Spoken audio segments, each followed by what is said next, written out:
नमस्कार श्रोताओं, शाम के ठीक 7:20 हुए हैं और इस समय है आपके अपने कार्यक्रम स्पोर्ट्स स्कैन का। आज के स्पोर्ट्स स्कैन के इस एडिशन के साथ मैं हूं आपका होस्ट और दोस्त सिद्धार्थ सिंह। तमाम खेल खबरों पर विस्तार से चर्चा करने के लिए हमारे साथ स्टूडियो में मौजूद हैं वरिष्ठ खेल पत्रकार धर्मेंद्र पंत। धर्मेंद्र, स्पोर्ट्स स्कैन कार्यक्रम में आपका स्वागत है। सिद्धार्थ, आपको और श्रोताओं को नमस्कार। सबसे पहले नजर डालते हैं अब तक की स्पोर्ट्स हेडलाइंस पर। टोक्यो पैरालंपिक खेलों में टेबल टेनिस के महिला सिंगल्स में भाविनाबेन हसमुख भाई पटेल ने दूसरे मैच में शानदार जीत दर्ज की।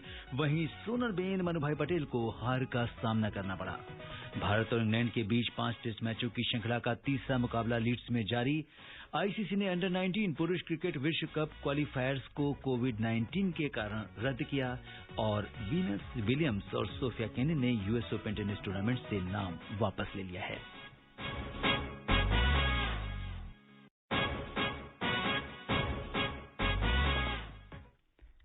और कार्यक्रम स्पोर्ट्स स्कैन में सबसे पहले बात करते हैं टोक्यो पैरालंपिक की।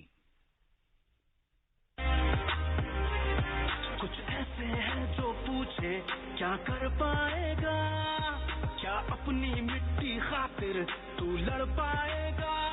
टोक्यो पैरालंपिक खेलों में टेबल टेनिस के महिला सिंगल्स C4 में भाविनाबेन हसमुख भाई पटेल ने ग्रुप ए के दूसरे मैच में शानदार जीत दर्ज की है। भाविना ने ब्रिटेन की मेगन शेकरटन को एक रोमांचक मुकाबले में 11-7, 9-11, 17-15, 13-11 से हराया। नॉकआउट में अब उनका सामना कल ब्राजील की जोएस डी ओलिवेरा से होगा। वहीं महिला सिंगल्स C3 के ग्रुप डी में सोनलबेन मनुभाई पटेल को दक्षिण कोरिया की मे ग्यू ली से 3-1 से हार का सामना करना पड़ा। कल भारत के कई खिलाड़ी तीरंदाजी, शॉटपुट और तैराकी में अपनी चुनौती पेश करेंगे। तीरंदाज हरविंदर सिंह और विवेक चिकारा पुरुषों के रिकर्व व्यक्तिगत ओपन राउंड में अपना अभियान शुरू करेंगे। राकेश कुमार और श्याम सुंदर स्वामी पुरुषों के कंपाउंड व्यक्तिगत ओपन राउंड में अपनी चुनौती पेश करेंगे। महिलाओं की कंपाउंड व्यक्तिगत ओपन राउंड स्पर्धा में ज्योति बालियान अपना कौशल दिखाएंगी। Mix team compound ranking round में ज्योति, राकेश और श्याम सुंदर भारत का प्रतिनिधित्व करेंगे। पावर लिफ्टिंग में सबकी नजरें सकीना खातून और जयदीप देसवाल पर होंगी। महिलाओं की 50 किलोग्राम वजन वर्ग में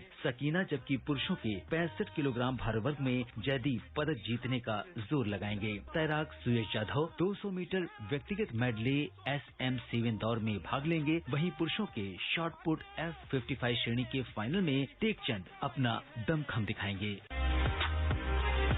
कुछ ऐसे हैं जो पूछे क्या कर पाएगा, क्या अपनी मिट्टी खातिर तू लड़ पाएगा।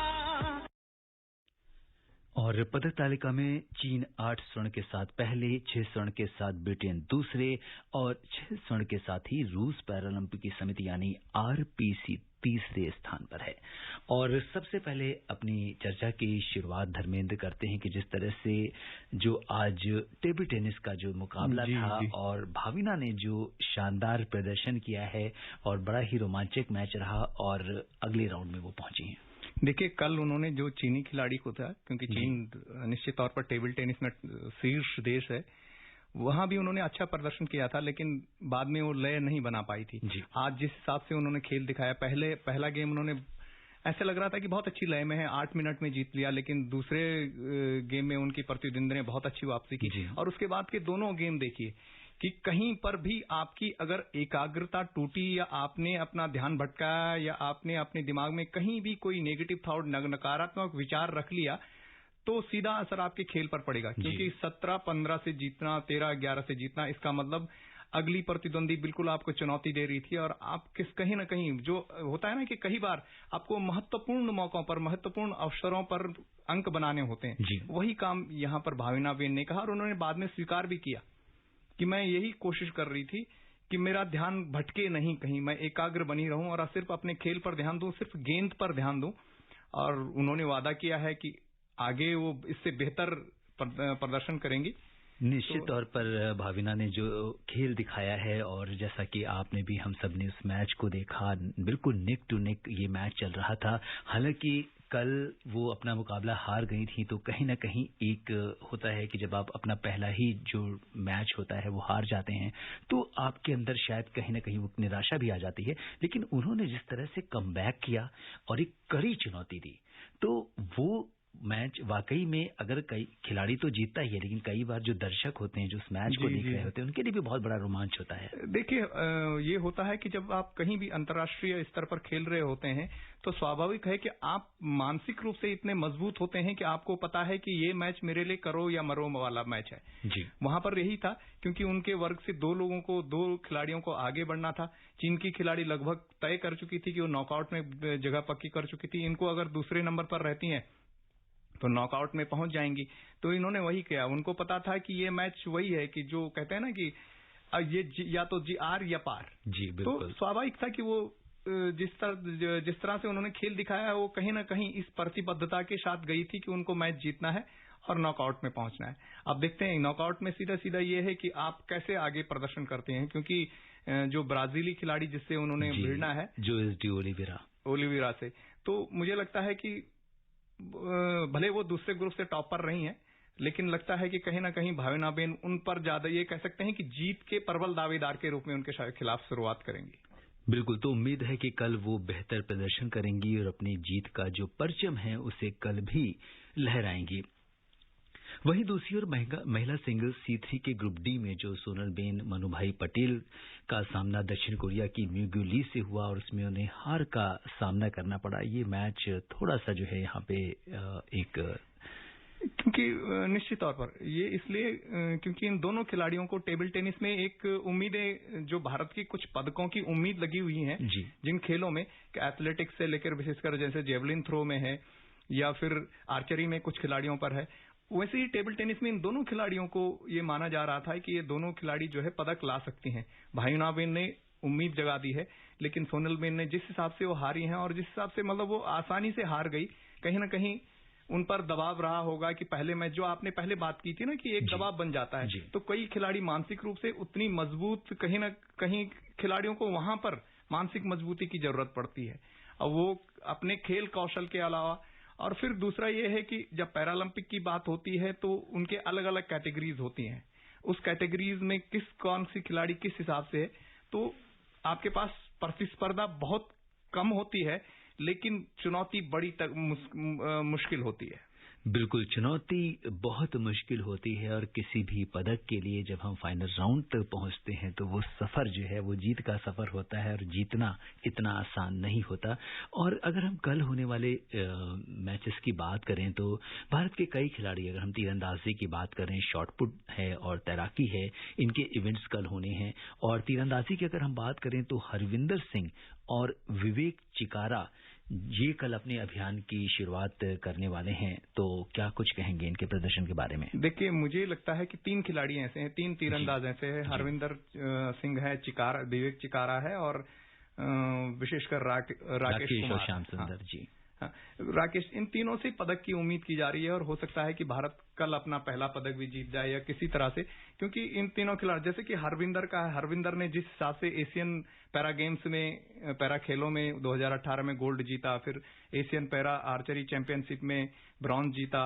और सबसे बड़ी बात है कि जब कोविड लॉकडाउन हुआ तो अधिकतर खिलाड़ी ये कर रहे थे कि वो घरों के अंदर ही बंद थे जी, लेकिन ये अपने खेतों में इन्होंने आर्चरी का फील्ड बनाया और वहां लगातार अभ्यास करते रहे हरविंदर।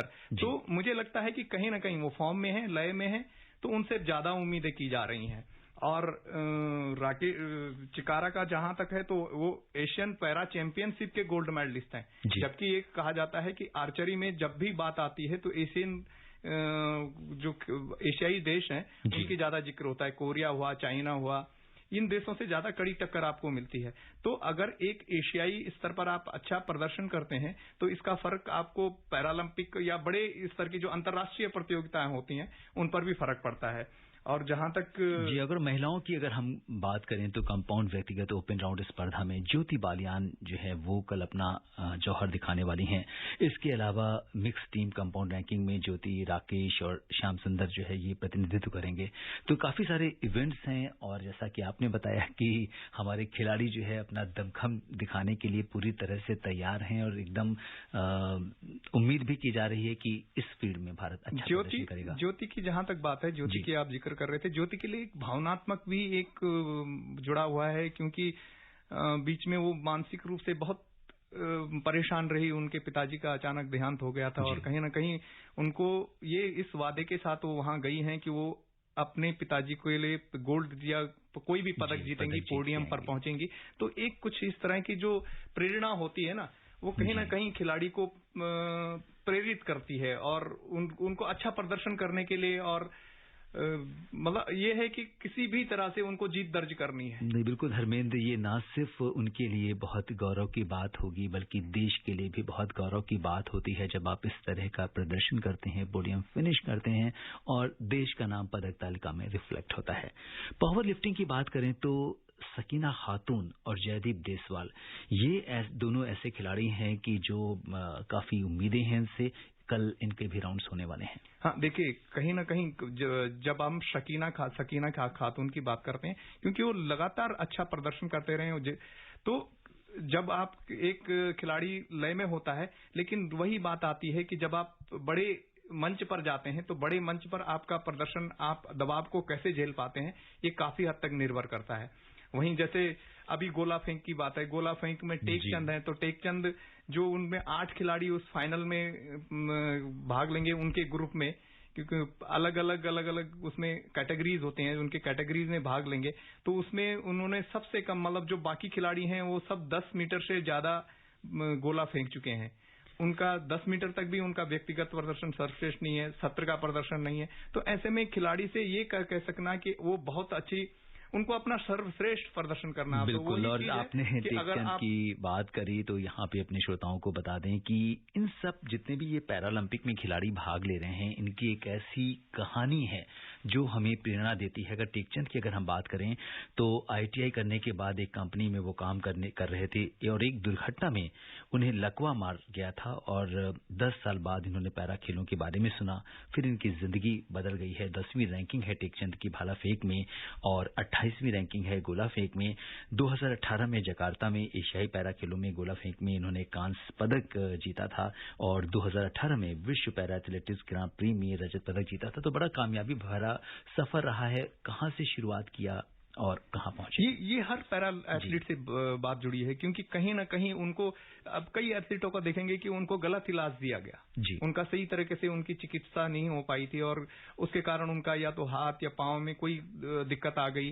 तो इसमें इसीलिए हर वर्ग में कैटेगरीज तय की जाती है। जैसे भाला फेंक में ही 3-4 कैटेगरीज, भाला फेंक की मैं इसलिए जिक्र कर रहा हूं कि ये तो सभी जान रहे हैं कि नीरज चोपड़ा उसमें गोल्ड लेकर आए, हमारे उसमें झाझरिया साहब जी, हाँ, वो वहां भाग ले रहे हैं और लगातार 2 बार गोल्ड जीत चुके हैं। एथेंस में और रियो में उन्होंने गोल्ड जीता था। उनकी कैटेगरी बीच में 2 पैरालंपिक में शामिल नहीं थी, तो इसलिए वो जा ही नहीं पाए। स्वाभाविक था कि वो भाग नहीं ले पाते। तो यहां पर वो हैट्रिक बनाने के मूड में है और हमारे वहां पर कम से कम भाला फेंक में मुझे लगता है कि 3 पदक तो हमारे पक्के लग रहे हैं निश्चित तौर पर। और इस बार जो हमारा भारतीय दल है वो अब तक का सबसे बड़ा दल है और उम्मीद है कि वो पैरालंपिक में बेहतर प्रदर्शन करेगा। बात करते हैं क्रिकेट की। लीड्स में भारत के साथ 5 टेस्ट मैचों की श्रृंखला के तीसरे मुकाबले में इंग्लैंड ने ताजा समाचार मिलने तक 2 विकेट पर 265 रन बना लिए हैं। आइए सुनते हैं हमारे सहयोगी चारू की ये रिपोर्ट।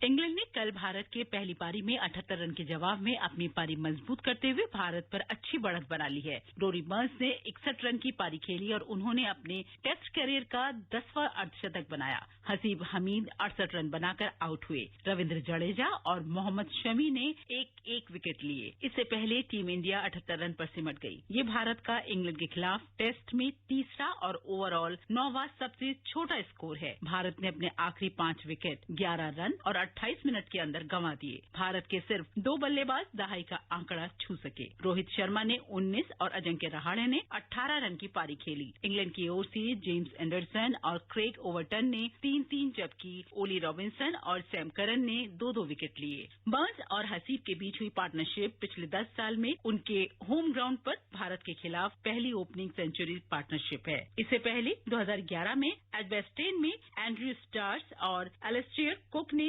186 रन की पार्टनरशिप की थी। ये इंग्लैंड के लिए 2016 के बाद सबसे बड़ी ओपनिंग पार्टनरशिप भी है। 2016 में कुक और हसीब के बीच 180 रन की ओपनिंग पार्टनरशिप हुई थी। इसकी जिम्मेदारी बुमराह, शमी, ईशांत शर्मा और मोहम्मद सिराज पर होगी। Charu Saxena, sports square.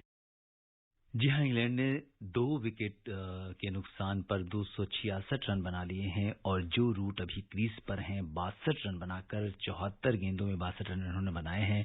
इसके अलावा डेविड मलान की अगर हम बात करें तो 104 गेंदों में 56 रन बनाए हैं और जिस तरह से इसने रुख किया है इस मैच ने, तो क्या किसी ने बहुत ही, मुझे ये लगता है कि अप्रत्याशित सा परिणाम, क्योंकि जिस तरह से हमारी पारी जो है वो एक के बाद दूसरे खिलाड़ी आउट होते गए और उसके बाद, लेकिन ये लग रहा था कल जब हम स्पोर्ट्स कैन में इस बात पर चर्चा कर रहे थे एक्सपर्ट से, तो ये हो रहा था कि शायद इसी तरह की कुछ लय शायद इंग्लैंड के साथ भी दिखाई दे, लेकिन ऐसा कुछ नहीं हुआ और इंग्लैंड ने बड़ी ही मजबूती के साथ एक बड़े स्कोर की तरफ वो बढ़ रहा है। देखिए, पहली बात तो ये था कि कहीं ना कहीं लोग टॉस पर सवाल उठा रहे थे कि टॉस, मुझे नहीं लगता कि टॉस पर सवाल उठाना चाहिए, क्योंकि बात वहीं से शुरुआत हुई, क्योंकि लंबे समय बाद कोहली ने टॉस जीता और पहले बैटिंग का जी। क्योंकि जब आप बॉल सीधे विकेट पर आ रही हो, सीधे बैट पर आ रही हो, तो रन बनाने के भी मौके होते हैं। हमने उन मौकों को गंवाया। हमने ऐसी गेंदों पर, मतलब कुछ खिलाड़ियों ने तो अपने जल्दी भी नाम में दिए, जैसे जी केएल राहुल, चेतेश्वर पुजारा, उन गेंदों को छोड़ सकते थे। ऐसा नहीं था कि उन्होंने मजबूर किया। मतलब इसमें कोई वो निसंदेह जेम्स एंडरसन ने अपनी जो गेंदबाजी का पूरा उसमें थोड़ा सा बदलाव किया था। उन्होंने ओवर पिच गेंद कराई और उनको आउट स्विंगर तो उनकी लगातार लाजवाब थी। लेकिन हाँ, जब इंग्लैंड की आप बात कर रहे हैं तो धीरे धीरे जैसे जैसे खेल आगे बढ़ रहा था, पिच बल्लेबाजी के अनुकूल बनती जा रही थी और हमेशा आपने देखा होगा कि इंग्लैंड में दूसरा और तीसरा दिन बल्लेबाजी के लिए बहुत अच्छा होता है जी। और ये 2 दिन अब इंग्लैंड के पास हैं और उनके सबसे जो बेहतरीन फॉर्म में चल रहे हैं, जो रूट खेल रहे हैं, और डेविड मलान लंबे समय बाद वापसी कर रहे हैं और स्ट्रोक प्लेयर है, और वही स्ट्रोक प्लेयर भारत के लिए बहुत मुश्किल खड़ी कर सकते हैं दोनों खिलाड़ी। बिल्कुल, तो अब देखना होगा कि आगे इस मैच में क्या रुख होता है। अंतर्राष्ट्रीय क्रिकेट परिषद आईसीसी ने अंडर 19 पुरुष क्रिकेट विश्व कप क्वालिफायर्स को कोविड-19 के कारण रद्द कर दिया है। आईसीसी और आईसीसी डेवलपमेंट बोर्ड के दिशा निर्देशों के आधार पर इनको रद्द किया गया है। इन इवेंट्स के रद्द होने के बाद कनाडा, संयुक्त अरब अमीरात और पापुआ न्यू गिनिया अब अंडर 19 पुरुष क्रिकेट विश्व कप 2022 में आगे बढ़ेंगे, क्योंकि इन टीमों ने अंतिम 5 क्वालिफाइंग राउंड्स में सबसे अधिक जीत हासिल की है। अब ये टूर्नामेंट कोविड-19 प्रतिबंधों के कारण 30 सितंबर से 7 अक्टूबर तक खेला जाएगा, तो इसकी भी ये टूर्नामेंट का अब नया शेड्यूल होगा। हाँ, निश्चित तौर पर, क्योंकि कोविड-19 ने पूरे जो देश दुनिया की खेल दुनिया पूरा बदल के रख दी है। आपको मतलब एक तरह से हर मतलब जो खेल कैलेंडर है उनमें लगातार बदलाव देखने को मिल रहे हैं, तो इसके लिए खिलाड़ियों को भी और खेल संघों को भी तैयार रहना चाहिए। भारत के 6 मुक्केबाजों ने दुबई में चल रही एशियाई युवा चैंपियनशिप के फाइनल में जगह बना ली है। इनमें से 2 मुक्केबाजों को वॉकओवर मिला, क्योंकि कजाकिस्तान के दल में कोविड-19 का मामला पाए जाने के बाद उसके खिलाड़ी अभी फिलहाल पृथकवास पे हैं। तो अगर फाइनल में जगह बनाने वालों खिलाड़ियों की बात की जाए तो इनमें 6 मुक्केबाजों में 2 पुरुष और 4 महिला खिलाड़ी शामिल हैं। देखिए, सबसे अच्छी बात यह है कि इसमें कहीं ना कहीं प्रतिस्पर्धा वैसी नहीं है। जैसे कि पहले ही दिन भारत के लगभग 20 पदक पक्के हो चुके थे, क्योंकि ड्रॉ ही इस तरह से निकला था, बहुत कम खिलाड़ी पहुंचे हैं। और देखा जाए तो जैसे हमारे जो भी प्रतिद्वंदी है, ज्यादा हमें कजाकिस्तान और तजाकिस्तान से ज्यादा चुनौती मिल रही है। अगर हम उनके मुक्केबाजों को से पार पा लेते हैं तो मुझे नहीं लगता है कि भारत को यहाँ पर बड़ी इनामी राशि हासिल करने भारतीय खिलाड़ियों को, क्योंकि यहाँ पर गोल्ड जीतने पर आपको $4,000 और कांस्य जीतने पर $1,500 इस तरह की एक इनामी राशि रखी गई है। तो वो उसका भी फायदा खिलाड़ियों को हमारे खिलाड़ी अपना बेहतरीन प्रदर्शन करेंगे। और चलते चलते आपको ये भी बता दें कि 2 बार की चैंपियन वीनस विलियम्स और सोफिया केनी ने 30 अगस्त से शुरू हो रहे यूएस ओपन टेनिस टूर्नामेंट से नाम वापस ले लिया है। अब समय अनुमति नहीं दे रहा कि हम कुछ और खेल खबरों पर चर्चा करें। धर्मेंद्र, तमाम खेल खबरों पर विशेषज्ञ राय साझा करने के लिए आपका बहुत बहुत धन्यवाद। आभार। श्रोताओं, इसी के साथ इजाजत दीजिए अपने होस्ट और दोस्त सिद्धार्थ सिंह को। नमस्कार, शुभ रात्रि।